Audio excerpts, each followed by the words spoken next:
Right, Rupert is here. Very good. Welcome, everyone. Thank you for joining us today for this evidence-based mental health Google Hangout. I'd like to introduce our speakers today, along with me, Michael Ostacher, and Andrea Cipriani, who's editor of Evidence-Based Mental Health. We're joined by Professor Keith Hawton from Oxford University. Professor Hawton is the director of the Center for Suicide Research. Also by Dr. Rupert McShane, who is consultant physician also at Oxford and part of the Cochrane Collaborative's Dementia and Cognitive Improvement Group, along with Dan Iosifescu, who's associate professor at Hello. Mount Sinai School of Medicine in New York City. Welcome. Thank you, Michael. Andrea, would you like to begin the introduction? Yes, let me see if I can share the screen.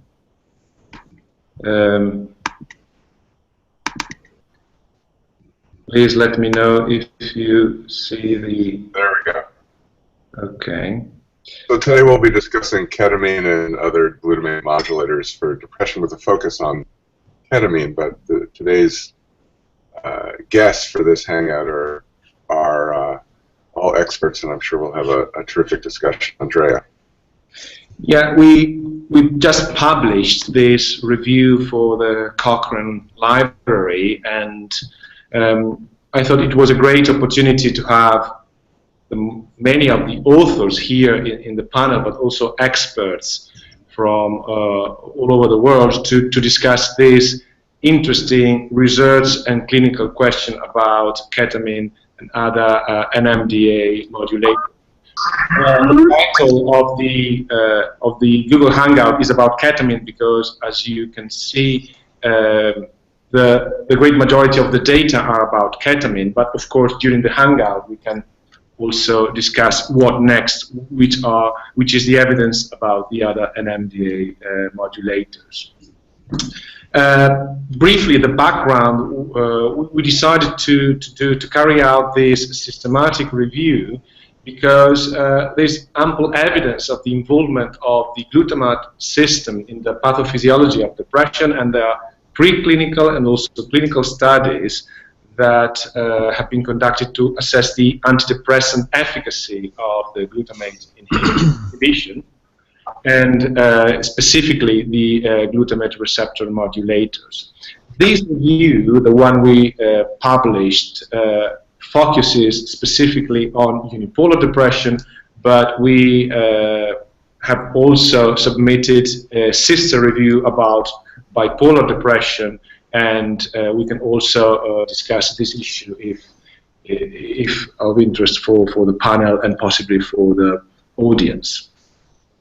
So there are many reviews about ketamine. We wanted to carry out a review, a very specific review, trying to include only the highest quality evidence in order to better inform clinical practice. So we selected only double-blind or single-blind randomized controlled trials comparing ketamine, memantine, or other NMDA modulators, comparing with placebo or saline placebo and other active psychotropic drug, or also ECT, in adults, so no children, with unipolar major depression.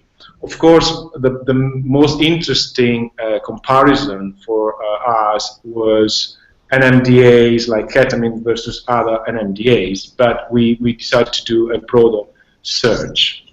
The update of the search is quite recent, up to January this year, so only 6 months late.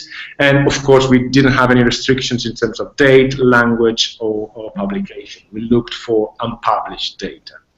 These are the results of the whole review. So overall, we found 25 randomized controlled trials. We are talking about 1,200 patients, more or less.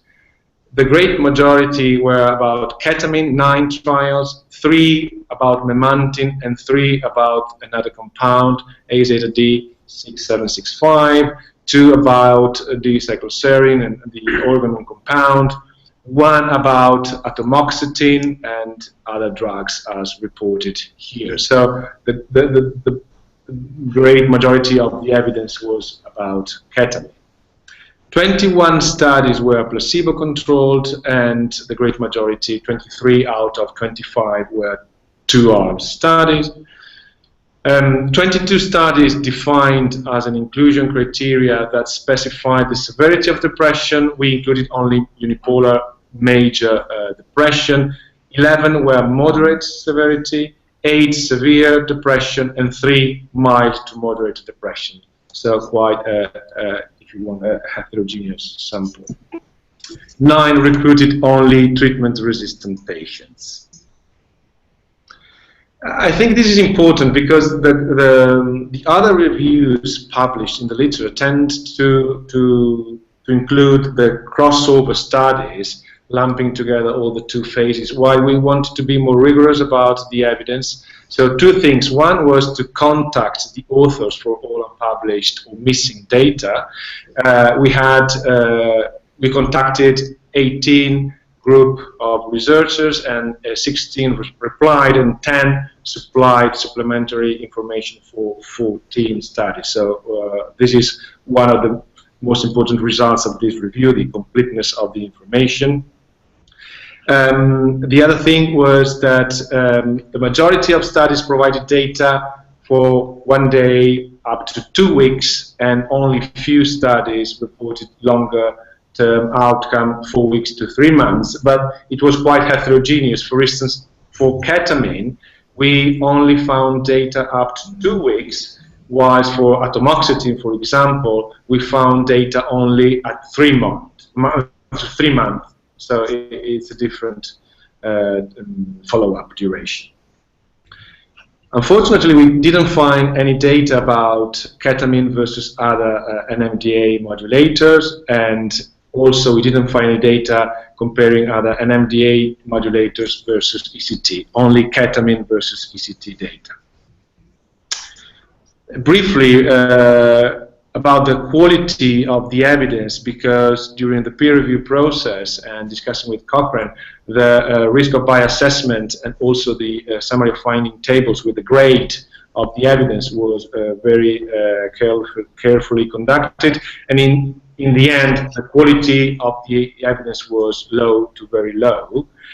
But it's interesting to see in detail what is missing. For instance, we didn't find details about the masking of treatment, and possibly with ketamine, the masking of treatment can play a role. So this is an interesting thing, possibly also to discuss. 3 studies were rated as high risk for selective outcome reporting, and many trials did not report information on all the pre-specified outcomes in that study.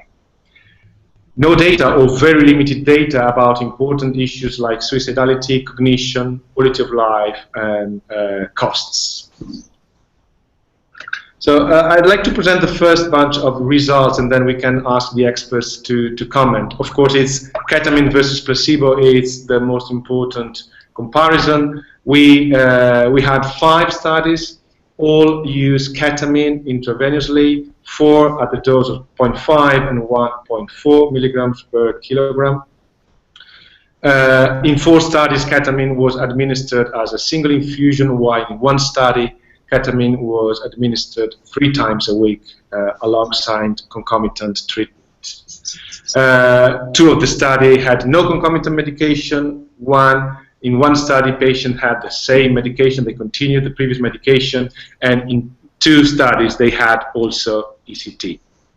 This is a qualitative summary. So ketamine was better than placebo, but the evidence is of low quality, and we have very small sample size.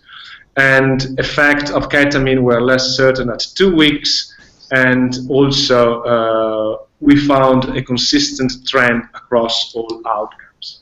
I think this is a nice picture. I don't know if you can see it, but it's nice to see that we in the same forest plot, we had outcome at 24 hours, 72 hours, 1 week, and then at 2 weeks. And you can see this trend, which is interesting here because we have basically the same studies contributing at the same outcome at different time points, and these data are homogeneous, consistent, no heterogeneity at all. This study is a study where patients had ECT as co-treatment. So the difference, no difference between placebo and ketamine at 2 weeks. We need to take into account that all the patients were also undergoing ECT. The effect is diminishing over time, but it's still significant after 1 week, no more significant after 2 weeks. These data are mirrored when we considered not response like before, but here we are considering the continued outcome, the change in the depression rating scale score, and the picture is exactly the same, more or less. No heterogeneity if you consider the studies here giving ketamine as monotherapy, here with ECT as we reported for response, the difference is not statistically significant. This is a finding I think it's worth mentioning. This is remission, and even though we have fewer studies, even though we have fewer events, it's consistent with response. So my clinical interpretation of these results, but I'm happy to open the discussion to the floor and the panel, is that probably how I read it is that patients who respond to ketamine tend to respond very well, and they are in remission, and this could be the reading of the data, but I'd like to know what the other experts think. In terms of adverse event, very few data, only significant differences in terms of confusion and emotional blunting, of course not favoring ketamine. So ketamine causes more confusion and more emotional blunting. In terms of dropout rate, there were no data, not enough data, so there's no difference, but the confidence intervals are very wide, and you can see that we have some heterogeneity in the forest plot. So I don't know, Michael, if you're happy, we can open the floor and ask a first round of questions. I mean, sure. I think that would be great, Andrea. I would also, for the viewers who may not be so familiar, when you're discussing the quality of evidence, you're describing this evidence as being of generally low quality. If you can explain a little bit how that language is used, that would be very helpful as we start the discussion. Andrea? Yes, you want me to ask the question, sorry. No, I mean, yeah, that would be, just for the viewers who aren't necessarily familiar with how evidence is leveled, or anyone can answer it. The problem with these studies, I have to say that I don't use ketamine.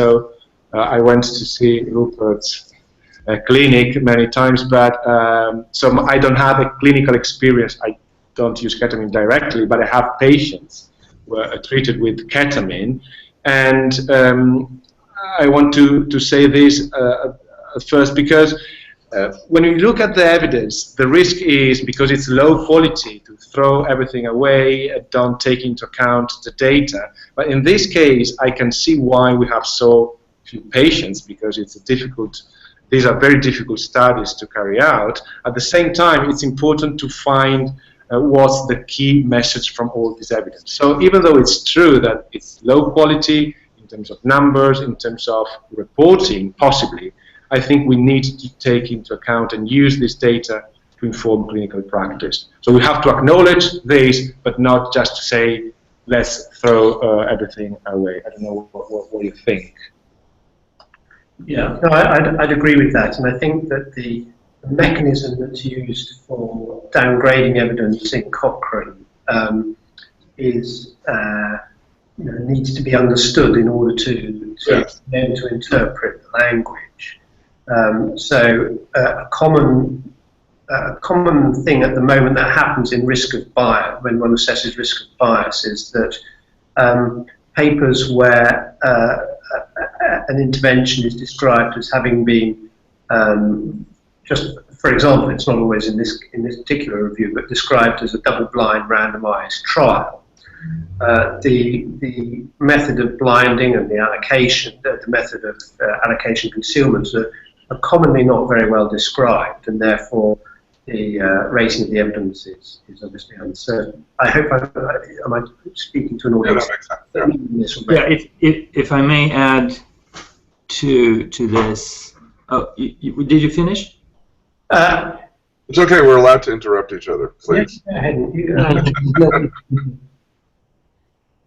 Go ahead. If you have a comment, please go ahead.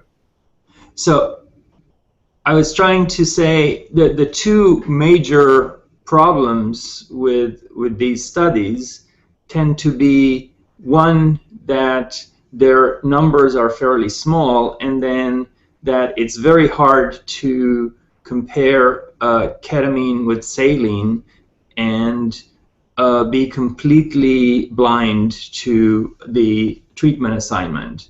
And that actually is a segue to the next group of studies where we tried to use midazolam as potentially a slightly better comparator. Right. And how do you think that? And so Dan, you did that in the study, and how successful do you think that actually is? I think it's better, but not perfect. And we actually did publish the guess estimates for both patients and the treating clinicians, the raters actually. And what we found was that during the procedure, the patients and the raters were more likely than chance to guess correctly the treatment assignment, but that at the 24-hour outcome, which was the primary outcome for the study, their guess was not as good anymore. And it was essentially not statistically significant as a correct guess. But still, numerically, they tend to be slightly better than 50-50. So what impact do you think that has on the quality of the results? Andrea is correct that these are not perfect studies, but they're, in my opinion, the best we can do at this point. And the data is still quite interesting. Do you have any sense of what might be a better placebo? To be honest, I do not, because we've actually thought very carefully about this and about what would be the perfect comparator, and we're still going with midazolam for the time being.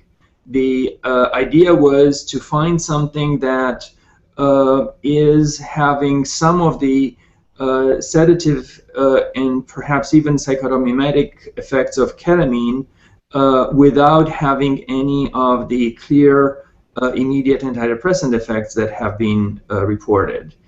And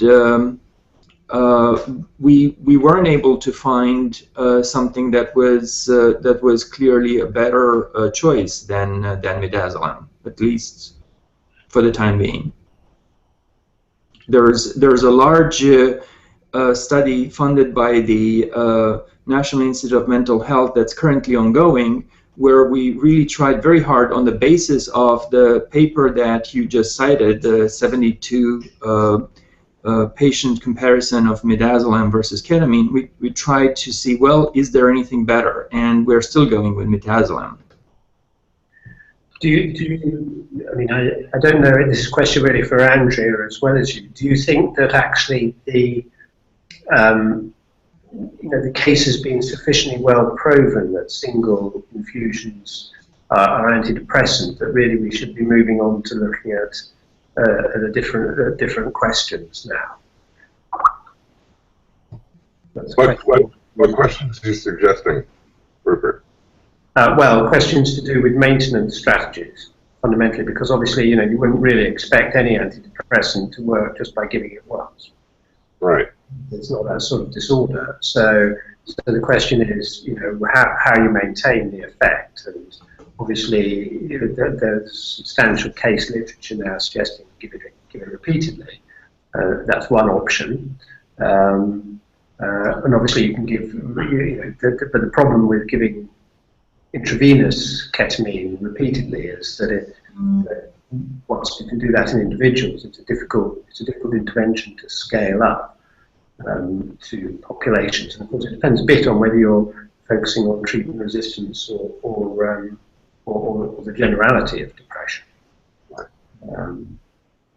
So that's of course why one of the reasons why Janssen have got a study of intranasal ketamine, or a big program of intranasal ketamine that's delivered twice a week, are ongoing.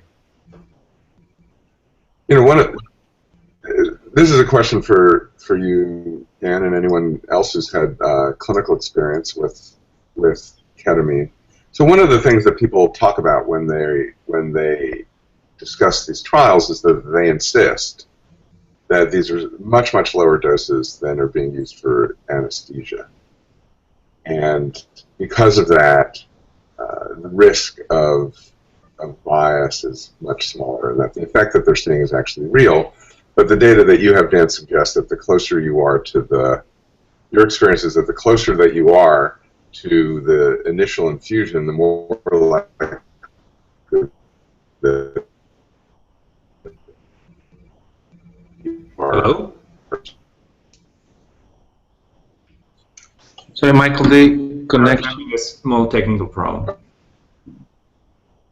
Yeah, a question about philosophical approaches, but it seems to me that we're desperate right now to have rapidly active antidepressant treatments, and that people are grabbing the ketamine data and running with it, even if the data are low quality and at risk of bias. And would any of you care to comment about that?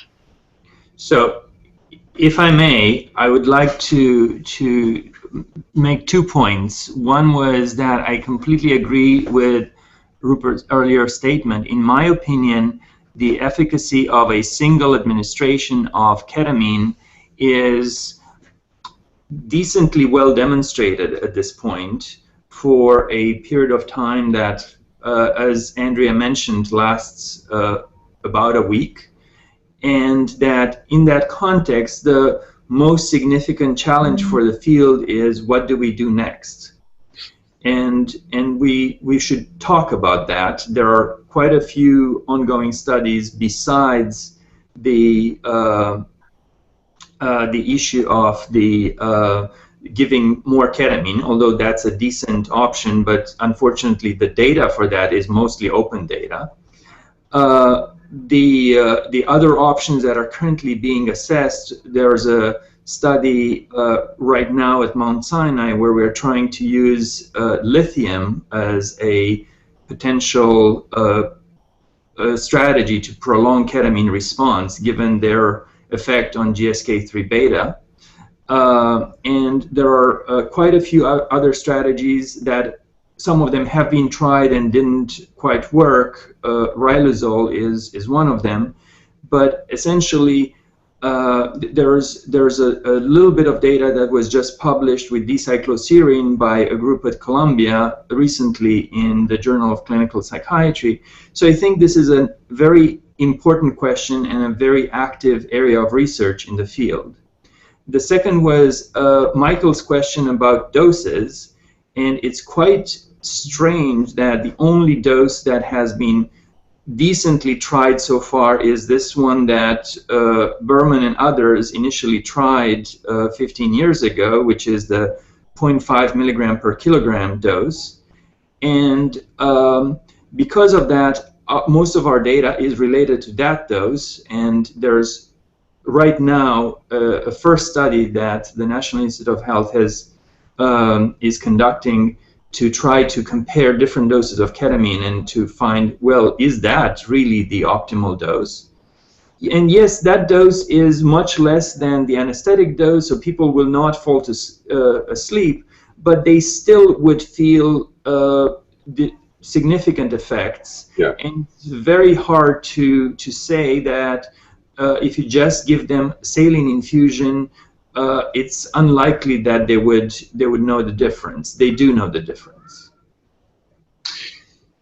Could I ask Rupert? I mean, you've got a lot of clinical experience of using ketamine. And, you know, we're obviously talking about trials here primarily, but I'd be interested to know about how your experience might inform where we might go. You asked a question about where we might go, and I guess you've got some thoughts. Well, yeah, I'm really interested to hear what Dan said. So I suppose what I feel is that the issue about the dose is, of course, completely true. That the dose varies. When we talk to people like Glenn Brooks in New York, who do a lot of this, he says that you know, if you're an anaesthetist, you know, you are always titrating drugs like ketamine all the time to patients. So I worry that trying to compare, you know, 1 milligram per kilogram against 0.5 is the wrong strategy. I think one needs to have a strategy of you know, titrated ketamine, perhaps over 3 infusions. That's the sort of thing that we tend to do. I mean, our current practice is, and you know, it'd be great to hear if there's a better way of doing it, is just to give people 2 at 0.5 milligrams per kilogram, because often they it seems to kick in better at the second one. So we've certainly had people who responded to the point of remission, but after the second one, but haven't really had a big response in the first one. That's at 0.5, and then if they don't respond to that, then we would try 1 milligram per kilogram. And if they didn't respond to that, then one would tend to say, well, they're, you know, likely to be a non-responder. But, you know, there are people who I think would say, well, you know, try more. And it depends on whether it's, you know, they're limited by the dissociative side effects or the dissociative effects. People can argue about whether they're side effects. So that's one comment about the dose. The issue about maintenance, I think in a way, obviously it's important if you could show that lithium prolongs the benefit, you know, from say a week to 2 weeks. That would be interesting and good, but I still think it's, you know, you're still likely to give 1 dose. You know, if you give 1 dose on top of lithium, you're still unlikely to have a mean response that lasts 4 weeks, for example. So I just suspect it, you know, it's just a clinical hunch, but I suspect that you're going to have to, you know, still address the question of maintenance. It's not that you can have one lot of ketamine and take lithium forever and you'll be, you know, remain in remission. Right. This is just an instinct, but you know, I can't prove that. So I think we'll still be into the business of the repeated administration of ketamine by one route or another. Personally, I think that the intravenous route is a good way of assessing treatment response, and from the point of view of payers and insurers, I would think that they'd be likely to want to restrict the use of ketamine to particularly treatment-resistant depression, because the idea of you know, prescribing it for moderate depression that wasn't established as resistant just will send lots of political hackles, you know, raise lots of political hackles because of the potential of illegal diversion.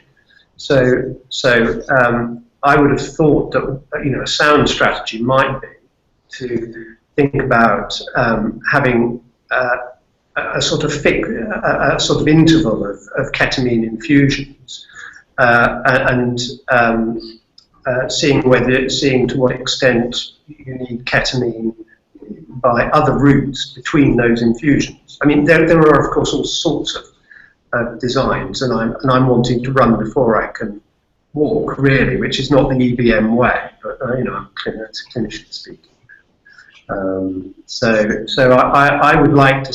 I think that before too long we'll be looking at trial designs where, for example, one will be looking at different routes of ketamine administration, punctuated by intravenous infusions at 4 to 6 weeks, Right. because that's the sort of thing that that insurers and patients can put up with. They do in rheumatology. A sort of 6-week interval is better for an infusion. It's potentially doable in a clinical setting. There's a whole stack of prejudices in there. So I'd be interested to know what other people's prejudices are, particularly that. Dan, do you have a comment? Dan, are you there? So the idea that we would find ketamine to be helpful for just repeated infusions, there's some theoretical concerns because we don't know exactly how people would fare with dozens and dozens of infusions, and there are some animal data that may give us pause because of some excitotoxic lesions in animals treated with high doses of ketamine for long periods of time. So to me, even if finding something that would prolong the effect of ketamine so that instead of people feeling better for a week, they would feel better for 5 or 6 weeks, that would be still a significant improvement and worth pursuing. But that being said, I think we would all be glad to see a clear path one way or another. And then just a comment to what Rupert was saying earlier about escalating doses of ketamine. I understand exactly that this is what people do in practice. It would be very hard to actually assess that as part of a clinical trial and detect what would be the best dose. It's still a better design to just test these separate doses individually. And sometimes with different medications, including a lot of the glutamatergic drugs, it's not necessarily that there's a linear dose-response curve where more medication means better response. And it's possible that we could have here a U-shaped curve where some doses in the middle might be better than extremely high or extremely low. And that's something that we need data to actually demonstrate. Well, here in the United States, where people are quick to pick up on the newest thing, there are dozens of ketamine clinics that have popped up across the country that are now charging whatever the market will bear for people to get infusions of ketamine for their severe depression. Given the state of the data right now, would anybody care to comment on the wisdom of such a widespread approach that seems to be beginning? Well, we are where we are. It's a legal drug and people can do it. Yeah. So whether or not it's wise, time will tell. But what I can say is that I think that we should be listening carefully to their experience. Yes. Because actually, it's a tremendous resource. And you feel that way, yeah. So, I sort of speak a bit as having a foot in each camp, really, because we've done over 600 infusions to 60 patients, and we've had 3 patients who've had over 100 infusions over up to 4 years. So, yeah. And without, they tend to be people who are on the more extreme sick end of things. But I can say that we've been monitoring their bladder and cognitive function subjectively, not objectively, but subjectively, and without incidents, and also in one case have had repeat MRIs which show no structural change. But of course, the animal study that Dan refers to, I think, is the one of adolescent macaques, I think it might be, that had increased apoptosis. And I think, I mean, so this is where the clinical experience, I think, is very useful to you know, the fact that these ketamine clinics are doing it, and that people are not complaining of any subjective memory impairment, is, I think, interesting, because, of course, with ECT, what happened was reverse. People complained bitterly of subjective memory impairment, yes. And for a long time we all said, well, don't worry, you know, it's depression, yeah, or whatever. So I think we're pretty sensitive to it, and I think that subjective memory impairment actually is going to be amongst the first signs, the first markers. We need to be just to have our eyes and ears open. So that's, but I completely agree with Dan's point about clinical trials, and the difficulty of doing them, and the need to fix doses, and the need to try and find, you know, drugs, additional drugs that extend the response. I completely agree. And the only thing to add would be that while clinical trials are so difficult and tedious to do, I completely agree that the practical experience of these ketamine clinics is extremely important, but I would just welcome some of that to be out there in some form published, because otherwise we would just rely on verbal reports from patients and individual clinicians, and as we all know, and we are talking here in the context of this Cochrane review, that tends to be not sufficient. Yeah, no, I completely agree, and I think that the first step in that is actually having a method of patient-administered routine mood monitoring, which is what we do with the True Colours thing, and that has some merit. It doesn't tell the whole story by any means, but and in fact, there's a, I don't know if you're on the ketamine LinkedIn list, but you know, there's a proposal for a sort of gathering of people who've done this. That's not a publication, of course, and you know, any publication is completely open to criticised on an anecdotal basis. But I agree. I do agree with you that it would be good if it was possible to combine different anecdotal experiences. Sorry, on this matter, just to add some other results that we found in the Cochrane review. I think it's interesting to show this because it was mentioned by Rupert and Dan, the comparison ketamine and midazolam. These are the data in terms of efficacy, and this is what I wanted to show you. The only data we found in our review about suicidal ideation were from the study. I think, Dan, you were in the author. Yeah, I was one of the first authors of this, of the two first authors. Yeah, and so I'd like to give you and Rupert comment on the suicidality issue, because a lot of things have been proposed and discussed, and the evidence base is not so robust, but probably other kind of reports and clinical experience can help much more. Can I have a, we do it? Go ahead. Can I just? Yes.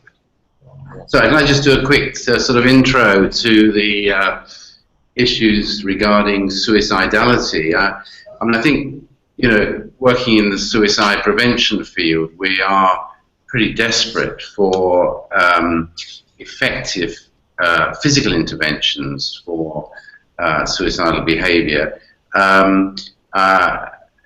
We've just published another Cochrane review on pharmacological interventions in people who presented with self-harm, as we call it on this side of the Atlantic, or attempted suicide.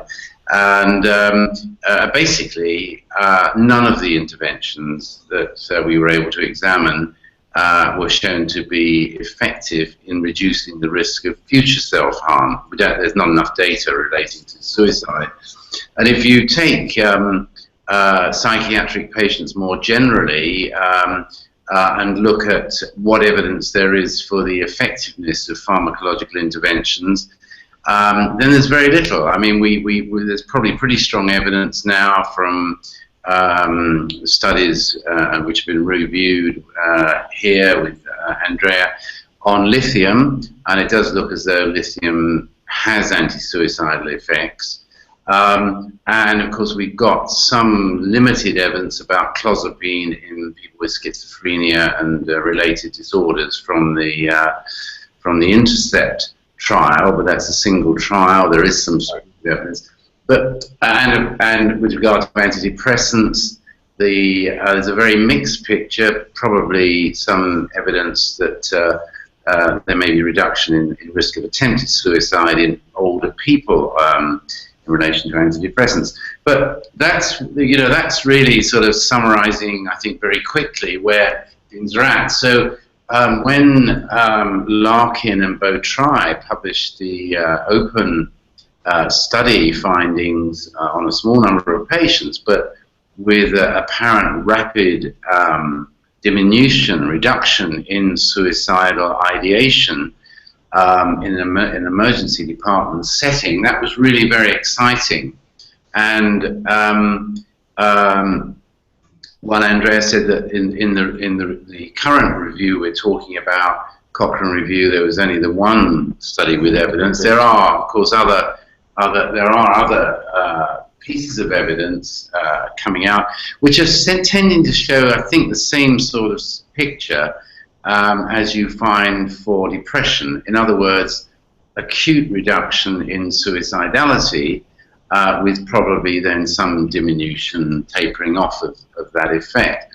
But that is very exciting, the idea that you might be able to reduce suicidality in highly suicidal people acutely, which will be something very, very novel. I mean, I think otherwise, we've tended to think about ECT, but of course that takes longer and so on.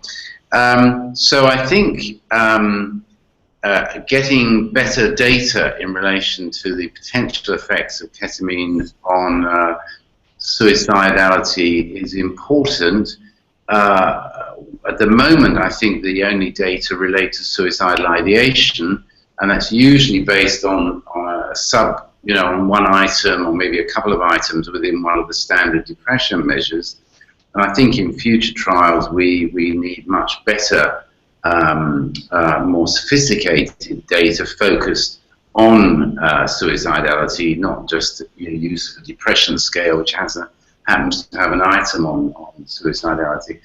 The other thing is I don't know of any evidence at the moment relating to actual suicidal behaviour. I think we're only talking here about suicidal thinking, and of course, in terms of short-term effects, you probably need a very, very large study if it was going to be powered sufficiently for looking at actual suicidal behaviour.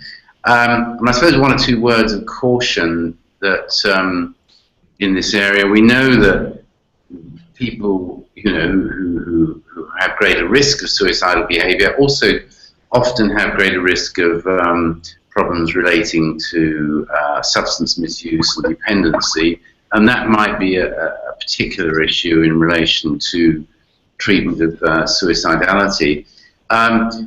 One other point, of course, is a similar issue about how, if there is an anti-suicidal effect, an acute anti-suicidal effect, how can you sustain that? And some of the measures you've already been talking about may be relevant there. One other area which I think might be particularly interesting is whether there might be any role for combination therapy, in other words, acute treatment, to try and reduce acute suicidal ideation, followed perhaps by some form of brief psychological therapy to try and help sustain that impact. So those are my thoughts on you know, where we might be going in relation to the suicidal prevention question. But you're impressed with the acute effects and the utility for such a treatment in settings in which people are acutely suicidal and in the very short term at high risk of acting on their thoughts. Well, I mean, in fact, Rupert and I were some time ago discussing the possibility of mounting a study here, and I think one of the concerns we did have was about the actual practical nature of administering ketamine in settings where people present with suicidality, and of course we're thinking typically of the emergency department in a hospital. That may not be, I don't know, I mean, a very easy setting in which to do this. Yeah, this is a perfect question. Go ahead. To hear what Dan's view and the experience in the States is, because I expect that you've moved on a bit since that case series. Yeah. Yeah, I mean, who is doing this suicide research right now with using ketamine?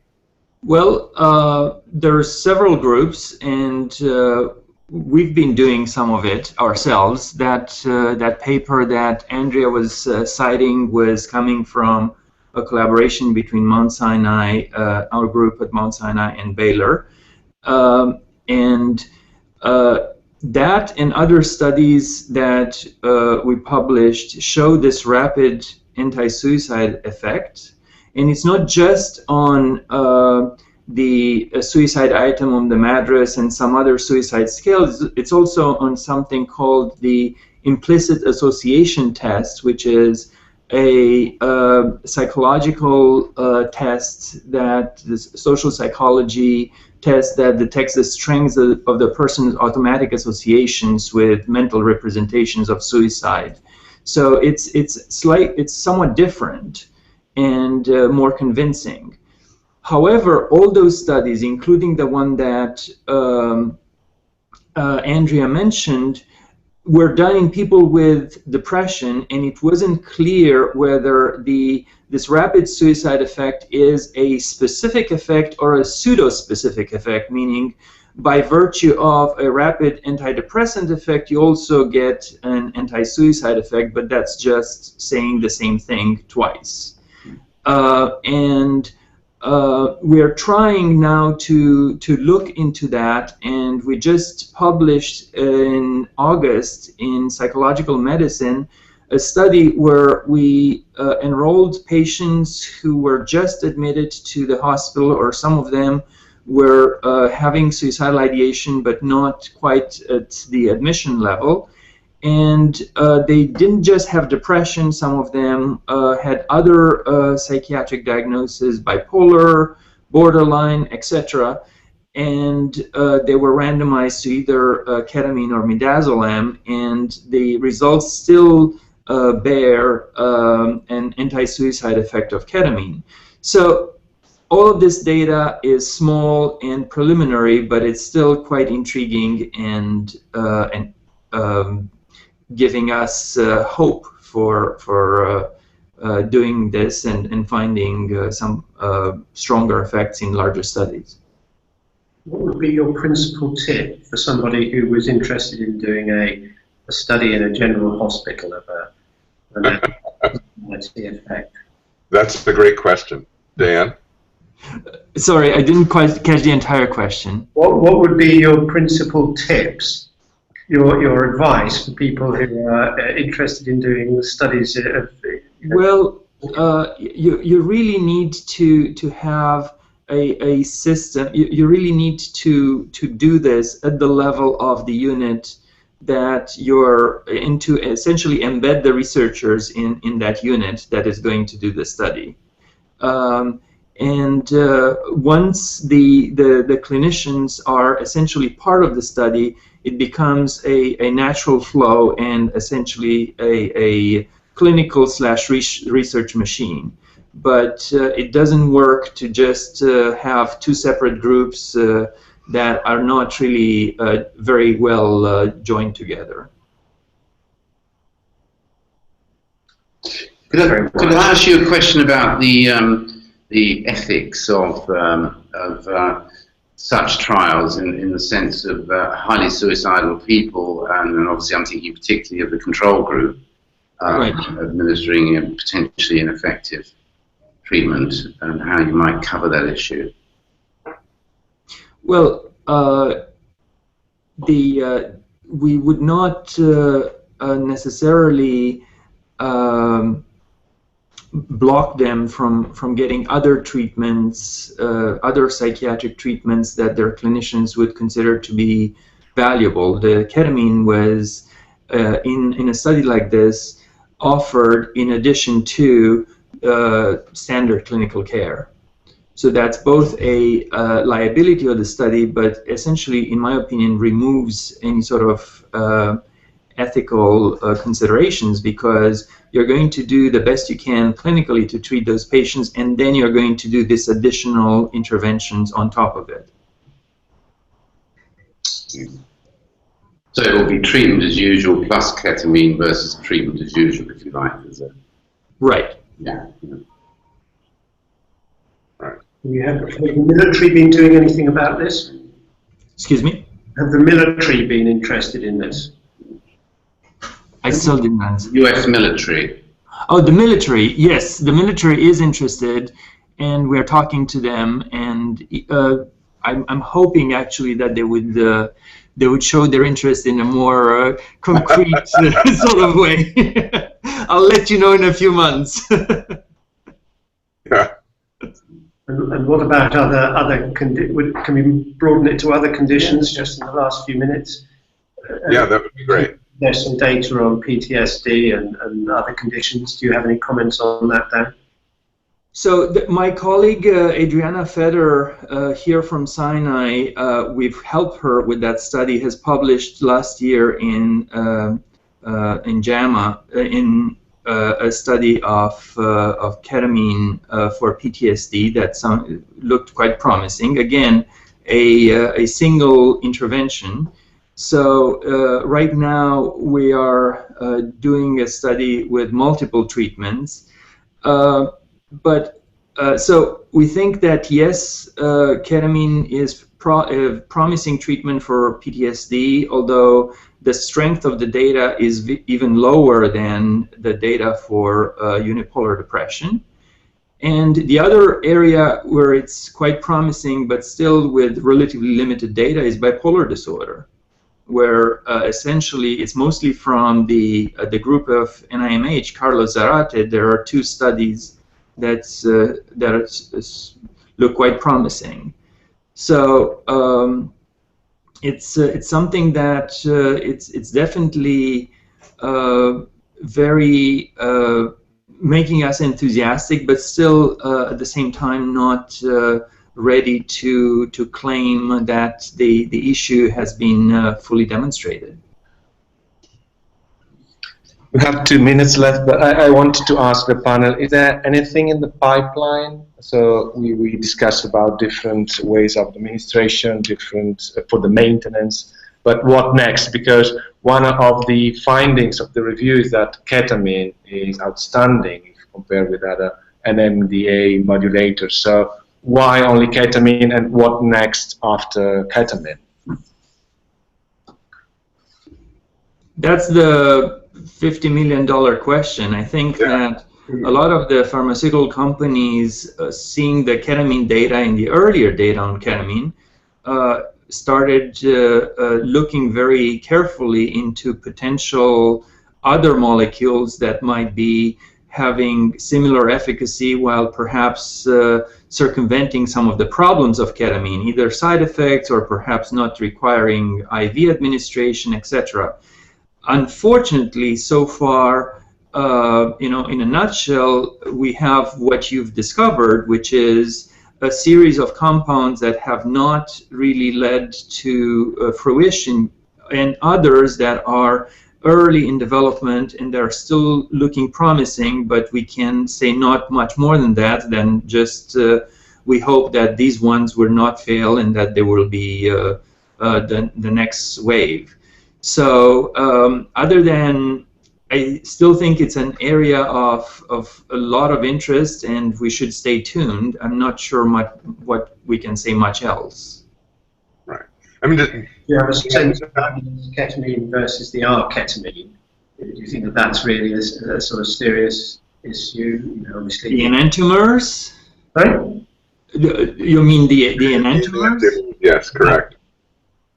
I mean, I haven't been convinced that the data looks so dramatically different, and I'm perfectly aware that there will be patent issues between the two that will make the development of one more interesting than the other, but I haven't seen any data that convinces me that the enantiomers are so dramatically different from the racemic compound. I'm glad you said that.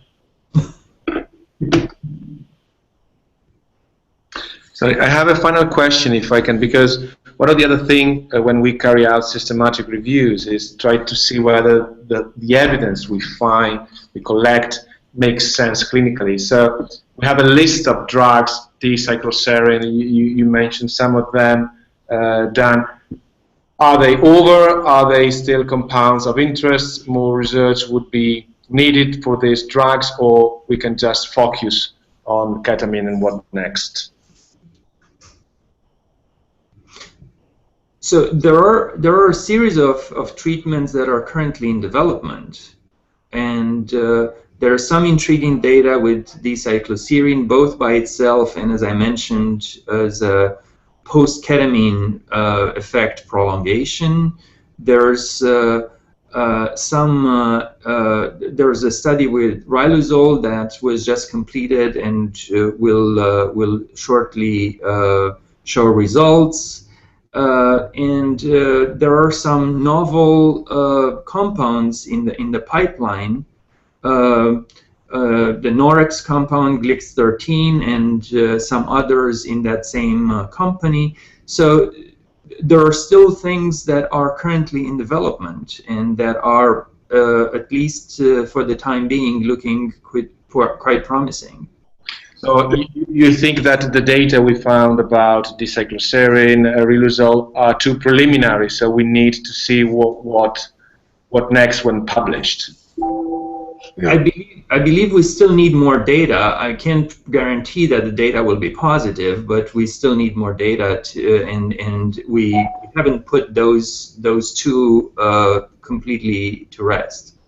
Dan, I had a quick question for you and for the panel. The mechanism that's purported to be the pathway by which people get better is this glutamatergic mechanism. But there are these epiphenomena when using ketamine about, people seem to know that they're getting the drug. The effects appear to be real, at least in people, at least as viewed by people who are treating the patients. Even if this is a very powerful placebo effect that we're seeing with this drug, should that diminish our interest in it? And do you think it's really the glutamate mechanism that is leading to the clinical effect we're seeing? So the first question is this just a powerful placebo? And my feeling is that no. It's very hard to have, especially in these small underpowered studies, to have study after study after study all show efficacy. And I think there's a specific powerful effect of ketamine. Now, as far as the mechanism, we've gone under the assumption that this is all having to do with NMDA receptor activity, and a lot of work has been done around that. It is intriguing to think that maybe there's something that we are missing because all these other glutamatergic agents have not panned out, and actually quite a few have failed. So are we actually missing another mechanism that would be in play either together with the glutamatergic one or even independent of that. And that's a provocative question that I have no answer for right now. Well, I think it's worth our doing this. Our patients are suffering terribly, and any treatment that can provide great relief to people who've not been able to find it elsewhere and who can be relieved of their suffering quickly is one that we should pursue. I'd like to thank everybody for joining. We're a little bit over our time for today. Thanks so much for taking time out of your day to, for those of us who were able to join this Hangout Live and to join us on Twitter. We look forward to having people again, Keith Hawton, Rupert McShane, Andrea Cipriani, and Dan Iosifescu. Thanks again for joining us. Take care. Thank you.